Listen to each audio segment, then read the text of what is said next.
MA1 e learning में आप लोगों का स्वागत है। हम लोग रैखिक प्रोग्रामन का क्वेश्चन कर रहे थे। यहाँ पे देखिएगा, क्वेश्चन नंबर हमने 9 लिया है। यहाँ पे है एक भोज्य पदार्थ में कम से कम 80 मात्रक विटामिन ए है और 100 मात्रक खनिज है आपके पास। तो यहाँ पे आपका भोज्य पदार्थ क्या लिया है, F1 और F2 लिया गया है, ठीक ना। तो हमने यहाँ पे बनाया हुआ है क्योंकि सवाल में पूछा गया है कि रैखिक प्रोग्रामन की समस्या बताइए पहले। तो भोज्य हो जाएगा आपके पास कौन सा है, F1 तथा F2 है। यहाँ पे मात्रा इसकी मान लिया है x तथा y है। विटामिन ए का कम से कम मात्रा कितना होना चाहिए, 80। तो यहाँ पे न्यूनतम आवश्यक मात्रा हमने आपको बनाया हुआ है और 100 मात्रक खनिज होना चाहिए। तो यहाँ पे 100 मात्रक बनाया हुआ है, ठीक ना। अब आगे क्वेश्चन कहा जा रहा है कि जो भोज्य F1 की लागत है वो कितनी हमारे पास है, 4 रुपया प्रति मात्रक है। यहाँ देख रहे हैं ना, 4 रुपया प्रति मात्रक है। तो यहाँ पे हमने कहा कि 4 रुपया प्रति लागत हो जाएगी आपकी, और F2 की लागत कितना है, 6 है। तो यहाँ F2 हो जाएगा, यहाँ पे 6 रुपया हो जाएगा आपका। फिर कह रहे हैं कि F1 की एक इकाई में कम से कम 3 मात्रक विटामिन ए। विटामिन ए में कितना मात्रक है आपके पास, 3 है, और 4 मात्रक खनिज। विटामिन ए में 6 मात्रक आपका विटामिन यहाँ पे आपका दिया गया ए, ठीक ना। 3 मात्रक विटामिन ए में है आपके पास, तो यहाँ दिखा दिया, और 4 मात्रक किसमें है, खनिज है। किसमें, F1 में है। तो 3 विटामिन ए और 4 खनिज किसमें है, भोज्य पदार्थ F1 में है। F2 की जो प्रति इकाई में कम से कम कितना है, 6 मात्रक विटामिन ए है, तो 6 मात्रक, और 3 मात्रक आपके पास खनिज है, तो 3 मात्रक, ठीक ना। तो यहाँ से इसका हम लोग डायग्राम बना सकते हैं, समस्या का निवारण कर सकते हैं। जेड जो आपका है वो हो जाएगा उद्देश्य फलन। उद्देश्य फलन जेड इक्वल टू क्या हो जाएगा भाई, 1 रुपया प्रति मात्रक का जो कीमत है वो 4 रुपया है, तो x का मात्रक कितना हो जाएगा, 4x। 1 मात्रक का आपका यहाँ पे खनिज का दाम कितना है, 6 रुपया है, तो y का दाम कितना हो जाएगा, 6y हो जाएगा। ये हो जाएगा आपका उद्देश्य फलन हो जाएगा, ठीक ना। इसके बाद आइएगा, ये कह रहे हैं विटामिन ए का मात्रक है आपका कितना, विटामिन है 3 मात्रक। मात्रा कुल कितनी है, x है, तो कुल मात्रा कितना हो जाएगा विटामिन ए का, 3x हो जाएगा यहाँ पे।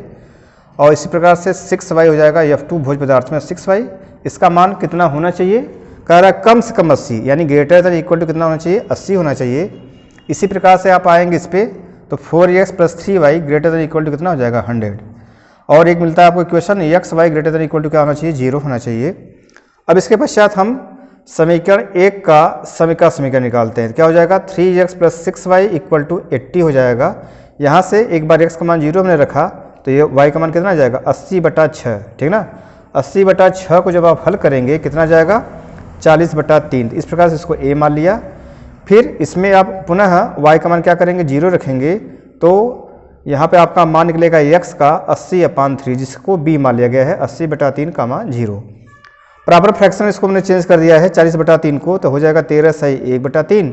80/3 को चेंज कर दिया तो हो जाएगा 26 सही 2/3। अब देखिएगा यहाँ से समीकरण 2 का हमने क्या कर दिया है, समका समीकरण। इसको इस क्वेश्चन 4 मान लिया है, 4x + 3y = 100 ना। तो यहाँ से पुनः x = 0 मानिएगा, तो y का मान निकल जाएगा 100/3। फिर y का मान 0 रखेंगे आप, तो x का मान निकल जाएगा 100/4 अर्थात 25। तो इस प्रकार से यहाँ पे c का निर्देशांक हो जाएगा 100, 0, 100/3, d का कितना हो जाएगा, 25, 0। पुनः हमने समीकरण 3 और 4 को हल कर परिच्छेद बिंदु निकाला है, ठीक ना। तो कितना हो जाएगा, 3x + 6y = 80। समीकरण 4 में जो है 2 का हमने क्या कर दिया, मल्टीप्लाई करके इसको माइनस कर दिया है। तो माइनस करने के पश्चात x का मान हो जाएगा यहाँ पे 24, y का मान निकाला तो कितना आ गया हमारे पास, 4/3। कौन सी विधि लगाया है, विलोपन विधि से, ठीक ना। इसके पश्चात जब आएंगे आप तो क्या करेंगे, यहाँ पे x और y का मान, यानी ये मूल बिंदु हो जाएगा, ये x एक्सिस, और ये क्या हो जाएगा, y एक्सिस हो जाएगा। यहाँ पे आप 5 मात्रक इसमें इसको तोड़ दीजिएगा। ये हो जाएगा 5, 5, 10, 15, 20, 25 और 30 तथा 35। 5, 10, 15, 20, 25, 30 और 35, ठीक ना। इस तरह से इसको हम लोग दिखा सकते हैं भाई। अब पॉइंट क्या दिखाना था आपको, 13, यहाँ पे जैसे पहला पॉइंट है 0, 40/3, तो x एक्सिस इसका मान 0 हो जाएगा। 13 सही 1/3 आएंगे तो ये हो जाएगा आपका कितना, 15 हो जाएगा ये भाई, ठीक ना। ये 10 और ये 5, तो 13 आपका कहाँ पड़ेगा, यहाँ पे नियर अबाउट पड़ जाएगा। इसका नाम हम लोग a रख देते हैं, ठीक ना। ये हो जाएगा 0 40/3, बी का मान जो है 26 सही 2/3 है, तो नियर अबाउट कहीं यहाँ पड़ जाएगा आपका, ठीक ना। इसको मान लेते हैं बी, तो कितना हो जाएगा 26 सही 2/3। अब देखिएगा यहाँ पे ये लाइन क्या करेगी, इसको काटेगी, यहाँ पे मिलान कर देंगे आप ऐसे। फिर आप आएंगे सी तथा डी पर, तो सी का मान कितना है 0 100/3 अर्थात 3 त्रिक का 9 3 त्रिक का 9 33 समथिंग हो जाएगा। तो यक्स पे 0 है तो 33 यहाँ पे पड़ जाएगा आपका। ये मान लेते हैं कौन सा पॉइंट है आपके पास, डी है, ठीक ना। नहीं सी माना गया इसको है, ठीक है, क्या माना गया है सी। तो सी का मान कितना हो जाएगा 0 100/3। डी का मान कितना है 25 का मान 0 यहाँ पड़ जाएगा आपका, ये पॉइंट हो जाएगा डी ना। तो इनको क्या करेंगे आप ऐसे मिला देंगे भाई, ठीक ना। अब इसके बाद करना क्या है, बोलेंगे हम समीकरण 1 में कौन सा मान रखने पर, समीकरण 1 से आपके पास कितना है 3x + 6y है, 3x + 6y ग्रेटर देन कितना है 80 है। तो हो जाएगा 3 × 0 + 6 × 0 80। तो 0 क्या है 80 से बड़ा है तो नहीं है, अर्थात यह क्या कर रहा है संतुष्ट नहीं कर रहा है। जब संतुष्ट नहीं करेगा तो किधर खींचेंगे आप, बाहर की तरफ खींचेंगे इसको, ठीक ना। यानी ऐसे आपका चला जाएगा भाई बाहर की तरफ, ठीक है। दूसरा आपका हो जाएगा लाइन क्या हो जाएगा, समीकरण जो इक्वेशन 2 है आपने लिया है, इक्वेशन 2 से कितना हो जाएगा 4x + 3y ग्रेटर देन है आपका 100। इसमें भी मान रखेंगे 0 ही हो जाएगा। तो 0 आपका मान क्या हो जाएगा 100 से बड़ा नहीं है, किसी भी संख्या से मल्टीप्लाई करेंगे तो भैया 0 ही आएगा फिलहाल। ये भी क्या करेगा संतुष्ट नहीं करेगा ना। जब संतुष्ट नहीं करेगा तो क्या करेंगे, इसमें जो CD लाइन है बाहर की तरफ खींचेंगे आप, यानी ऐसे हो जाएगा CD वाले पे। लेकिन दोनों में कॉमन देखा जाएगा, दोनों में यदि आप कॉमन देखते हैं तो कौन सा पॉइंट आपको मिल जाएगा भाई, यहाँ से भी खींचेंगे लेकिन कॉमन पॉइंट कौन सा मिल जाएगा, कोणीय बिंदु। तो इस प्रकार से कोणीय बिंदु आपको मिल जाएगा, कोणीय बिंदु, और z = कितना 4x + 6y, ठीक ना। तो इस पे आपका z का संगत मान बताना है।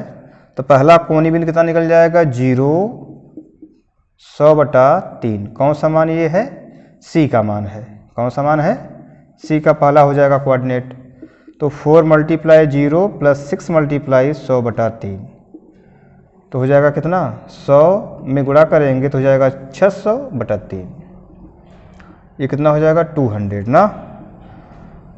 दूसरा मान लेंगे यहाँ पे ये वाला, तो कितना निकला था e का मान, इसका लगा जहाँ काटा है इसको आप e बोलेंगे। तो इसका निर्देशांक कितना लिया है 24,4/3। तो ये हो जाएगा e 24,4/3। तो हो जाएगा भाई 4 × 24 + 6 × 4/3। तो 3 × 2 = 6 हो जाएगा यहाँ पे। 4 चौक के 16, 4 दूनी 8 1 9 प्लस 4 दूनी 8 कितना हो जाएगा 4, इसमें जोड़ देंगे 100 104 हो जाएगा ये। इसके पश्चात तीसरा पॉइंट क्या हो जाएगा आपका, ये आपका पॉइंट यहाँ पे था ए बी वाला ना, बी वाला हो जाएगा, बी है कॉमन हो जाएगा 26 सही 2/3। तो इसको आप निकालिएगा 4 × 26 + 6 × 2/3, 3 दूनी 6। तो ये हो जाएगा 4 छक 24, 4 दूनी 8 2 10, 2 दूना 4, तो ये कितना हो जाएगा 108। तो सब में आपको न्यूनतम मान पूछा गया था, सवाल में पूछा है कि न्यूनतम कितना मूल्य होगा इसका। तो न्यूनतम मूल्य कितना हो जाएगा भाई 104, ठीक ना। और क्या पूछा था कि F1 की मात्रा कितनी हो जाएगी, तो F1 की मात्रा कितनी हो जाएगी 24, और F2 की मात्रा कितनी हो जाएगी, तो हो जाएगा 4/3। इस प्रकार से आप कर सकते हैं। यहाँ पे देखिएगा न्यूनतम मान कितना हो जाएगा भाई 104 मात्रक, और जो F1 है इसका मान कितना हो जाएगा, F1 की मात्रा कितना हो जाएगा हमारे सवाल से 24 मात्रक हो जाएगा, और F2 की मात्रा कितनी हो जाएगी यहाँ से 4/3। तो यही आपसे सवाल में पूछा गया था कि न्यूनतम मान बता दीजिए इसका, तो हो जाएगा 104। कुल लागत हो जाएगी इस प्रकार से, जो न्यूनतम मान या कुल लागत 104, और भोज F1 की मात्रा कितना हो जाएगी 24 मात्रक, और F2 का मान कितना हो जाएगा 4/3। ठीक ना। इस प्रकार से इस क्वेश्चन को आप कर सकते हैं। इस क्वेश्चन को आप करिएगा। फिर मिलते हैं नेक्स्ट वीडियो में। धन्यवाद।